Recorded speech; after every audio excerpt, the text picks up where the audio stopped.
What if you were told that your heart was failing, that you would die without a new one, but that you were too old to treat, or too sick, too complex, too isolated? Many of our patients know how it feels to be sent away with a fatal diagnosis. I was in another hospital, and because I was going in and out of congestive heart failure, but I was told that at my age, they don't accept anybody. They have to have a cutoff, which is understandable. So I said, so what does that mean? You're sending me home to die? So he looked at me and he says, let me make a phone call. 12 o'clock at night, I was transferred to NYU. I got there 2 a.m. Everybody knew my name. Everybody was expecting me. It was like, it was unbelievable, the welcome that I got at NYU.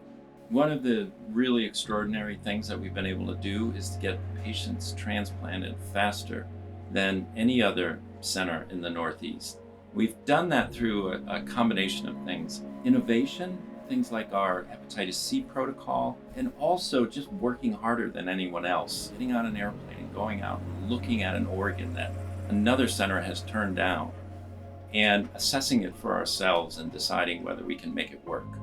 In my wildest imaginations, I never would have expected it to come out that way. I was prepared for the worst, and it was overwhelming.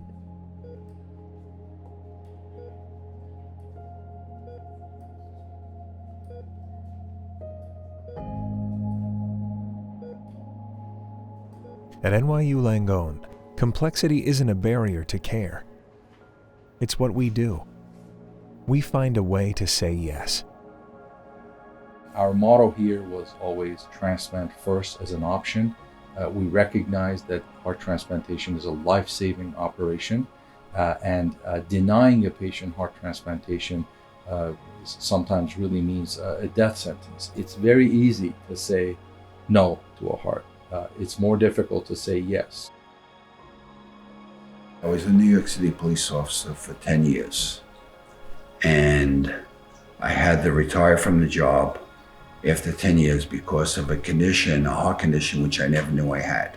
The other hospital refused to put me on the transplant list because I think I was too sick, or I wasn't going to be able to take care of myself because I lived alone after the transplant. So my doctor called Dr. Mizami at New York University, and he said, well, bring him over here. We'll take care of him.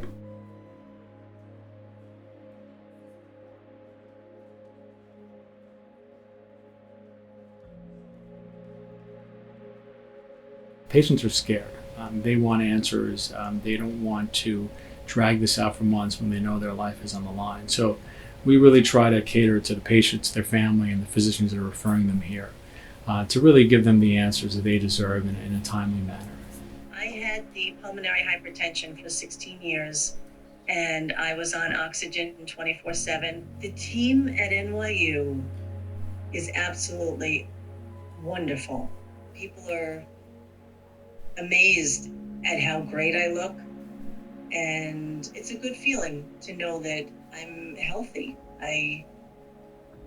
I'm still amazed myself.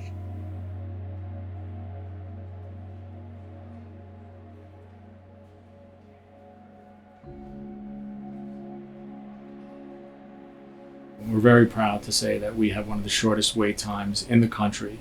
We have the best outcomes in the Northeast. We're really dedicated to that.